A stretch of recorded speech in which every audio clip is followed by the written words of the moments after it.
DPDCच्या बैठकीला पत्रकारांना बसण्यास परवानगी द्यावी अशी मागणी डिजिटल मीडिया पत्रकार संघटनेच्या वतीने नांदेड जिल्हाधिकारी यांना निवेदनाद्वारे करण्यात आली आहे।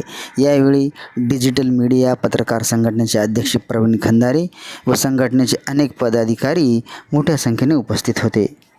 काही दिवसापूर्वी DPDCची बैठक झाली आणि या बैठकीमध्ये पत्रकारांना बसू दिल्या गेल्या नाही। अनेक दिवसापासून अनेक वर्षापासून DPDCच्या बैठकीमध्ये पत्रकारांना बसू दिल्या जातं आणि पत्रकार हे तिथून आपलं वार्तांकन करतात। इलेक्ट्रॉनिक मीडियासाठी असो का प्रिंट मीडियासाठी असो, ह्या लोकांना तिथं बसू दिलं पाहिजे।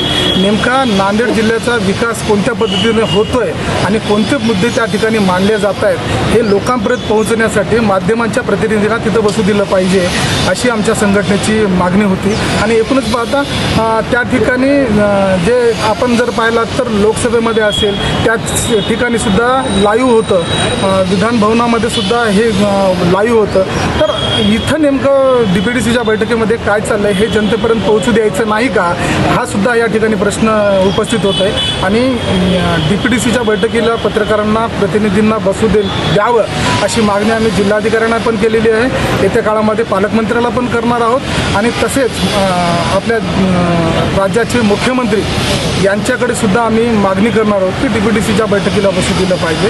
आणखी एक मुद्दा महत्त्वाचा म्हणजे की DPDCच्या बैठकीला जे आमचे पोलीस बांधव या ठिकाणी बंदोबस्तासाठी येतात त्या ठिकाणी तिथल्या कॅन्टीनवाल्यांनी त्यांना पाणीसुद्धा त्यांच्या हातातून हिसकाटून घेतले, हा सुद्धा मुद्दा निषेधार्ह आहे।